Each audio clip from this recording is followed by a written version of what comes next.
Welcome to 7 news Telugu. Mudinepalli మండలం Telugu Desam party యువ నాయకుల మీడియా సమావేశం. ఏలూరు జిల్లా కైక్లూరు నియోజకవర్గం ఎమ్మెల్యే కామినేని శ్రీనివాస్ పై అసభ్యకరమైన ప్రచారం చేస్తున్న కైక్లూరు వైసీపీ నాయకులు ఇది గ్రహించిన తెలుగుదేశం పార్టీ ముదినేపల్లి యువ నాయకులు మాటకు మాట ధీటుగా బదులిచ్చారు. ఈ మీడియా సమావేశ కార్యక్రమంలో ముదినేపల్లి మండల నాయకులు, పెద్దపాలపర్రు గ్రామ పార్టీ నాయకులు, సర్పంచ్ కార్యకర్తలు, తెలుగుదేశం పార్టీ అభిమానులు పాల్గొన్నారు. కాకపోతే నిన్న మన కైక్లూరు వైఎస్ఆర్సీపీ కార్యకర్త దూలనాగేశ్వరరావు గారు చింగరాపాలెం ఇచ్చేసరి ఆత్మీయసభ ఇచ్చేసి పెద్ద పెద్ద ముదురు మాటలు మాట్లాడుతున్నాడు. ఆయనకి స్థాయికి తగ్గ మాటలు మాట్లాడుకుంటే అందరికి మంచిదని ఈ సందర్భంగా తెలియజేస్తున్నాను. ఆయన విచ్చేసిన కార్యక్రమం ఏంటి, ఏదో ఎవరికో డప్పు కొడతాకు వచ్చాడు కాబట్టి ఆ డప్పు కొట్టుకుని వెళ్ళిపోవాలి. చేపల దొంగ, మైనింగ్ దొంగ, పిల్లల దొంగ ఇవన్నీ మనకే గురవుతాయి రేపన్న రోజున. ఎందుకంటే మనం చేసి వచ్చాం కాబట్టి ఇవన్నీ మనం చేసిన వాటిని ఎవరి మీద బురద చల్లాలంటే ఎవరు చూస్తూ ఊరుకోరు కదా. మా నాయకుడికి ఓర్పు, లక్షణం ఇవన్నీ ఉన్నాయి కాబట్టి మాకుండా ఆయనకున్న గౌరవం కాపాడడం కోసమే మీరు అన్న మాటలకి ఈ రోజుకి కట్టుబడి ఉంచున్నాం. కాకపోతే రేపన్న రోజు మా ఓర్పు కట్టలు తెగి రోడ్డు మీదకి వస్తే దానికి భారీ మూల్యం చెల్లించుకోవాల్సి వస్తుందని చెప్పి సందర్భంగా తెలియజేస్తున్నాం. ఇంకొక విషయం, ఎమ్మెల్యే గారికి వయసు అయిపోతుంది, కామినేని శ్రీనివాసరావు గారిని ఏమన్నా మరి మాటలు పడతారనుకుంటున్నారేమో. శ్రీని గారికి వయసు అయిపోతే ఆయన ఆలోచనలను ఆశయాలు ముందుకు తీసుకెళ్తాక మా యువ నాయకులు చాలామంది ఉన్నారు రేపన్న రోజు మేము పోటీ చేయడానికి.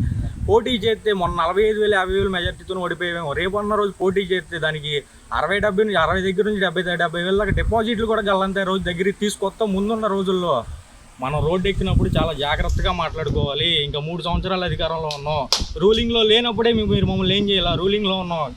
15 సంవత్సరాలు ఈ కూటమి ప్రభుత్వం పోద్దని చెప్పి మేమైతే అనుకోవట్లేదు. ఎందుకంటే అభివృద్ధి దిశగా కామినేని శ్రీనివాసరావు గారు ముందుకు బాగా వెళ్తున్నారు. అలాగే నారా చంద్రబాబు నాయుడు గారు, పవన్ కళ్యాణ్ గారు చాలా చిత్తశుద్ధితో పనిచేస్తున్నారు. కాబట్టి మీరు ఆలోచించుకుని మాట్లాడుకోవాల్సిన డైలాగులు అయితే చాలా ఉన్నాయి. నోటికి ఏ మాట వస్తే ఆ మాట మాత్రం మాట్లాడమాకండి. ఎవరికో డప్పు కొట్టడానికి వచ్చాం కాబట్టి కొట్టేసుకోండి, వెళ్ళిపోండి, ఆయన దగ్గర మీ ఇది పెంచుకోండి. అంతవరకు ఎవరినో చూసి ఏదో మాట్లాడితే మాత్రం మేమైతే ఓర్పు పట్టి కూర్చుంటామని చెప్పి ఉండమని చెప్పి సందర్భంగా తెలియజేస్తున్నాం. కానీ ఒకటి గుర్తుపెట్టుకోండి, చేపల దొంగ, మైనింగ్ దొంగ, గజి దొంగ, పిల్లల దొంగ మనం ఎక్కడి నుంచి వచ్చామో తెలుసుకోండి. మన అరటికాయల బండి కాడి నుంచి ఈరోజు అంతస్తుల మీద అంతస్తులు కట్టారు. మేము మాట్లాడితే చాలా ఉన్నాయి.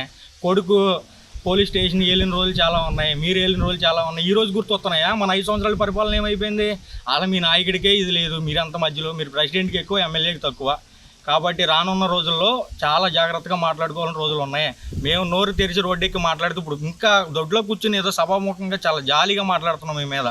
మేము నోరు తెరిచి మాట్లాడితే నెక్స్ట్ టర్మ్కి నామినేషన్ ఎత్తాక మీకు చేయకూడదు. ఇది మాత్రం గుర్తుపెట్టుకోవాలి. ఆ స్థితికి తీసుకొచ్చేస్తామని కూడా ఈ సందర్భంగా చెప్తున్నాను. రోడ్డు మీద ఎక్కి మేము జెండా పట్టుకుని మాట్లాడితే నామినేషన్ ఎత్తాక మీకు చేయి కూడా రాకుండా చేస్తాము. ఇది మాత్రం చాలా జాగ్రత్తగా గుర్తుపెట్టుకోవాలి. ఎమ్మెల్యే గారిని అనే స్థాయి మీది కాదు.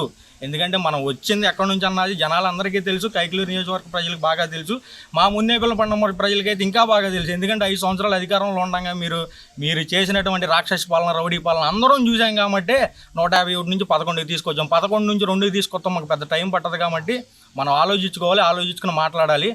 మాట్లాడతారని కూడా నేను ఈ సభాముఖంగా తెలియజేసుకున్నాను. ఎందుకంటే మీరు చాలా ఇంకో రెడ్ బుక్లో ఇంకో పేరు ఎక్కకుండా చూసుకోండి. ఈ సందర్భంగా తెలియజేస్తున్నాను. చాలా జాగ్రత్తగా ఉండండి సార్. మీరంటే మాకు ఎప్పుడు గౌరవమే, ఎనలేని గౌరవమే. ఎందుకంటే రేపు పొద్దున్న ప్రెసిడెంట్ ఎలక్షన్లు వస్తున్నాయి కాబట్టి మనం ఎమ్మెల్యేకి ఎలాగో సెట్ అవ్వం. కాబట్టి ఆ ప్రెసిడెంట్కి ఒకసారి ట్రై చేయండి. ఏదన్నా అవకాశం ఉంటే ఏమన్నా గెలిస్తే గెలవచ్చు, లేకపోతే లేదు. ఒకసారి ట్రై చేయండి. ఏదైనా సరే ఎమ్మెల్యేగా పోటీ చేసినప్పుడు ఎవరు గెలలేదు, ఇలాగే ప్రెసిడెంట్కి కూడా ఒకసారి ట్రై చేయండి. ఏమన్నా అవకాశం ఉంటే ఏమన్నా చూద్దాం, లేకపోతే లేదు. సరేనా? ఈ సందర్భంగా తెలియజేసుకుంటే సెలవు తీసుకోండి.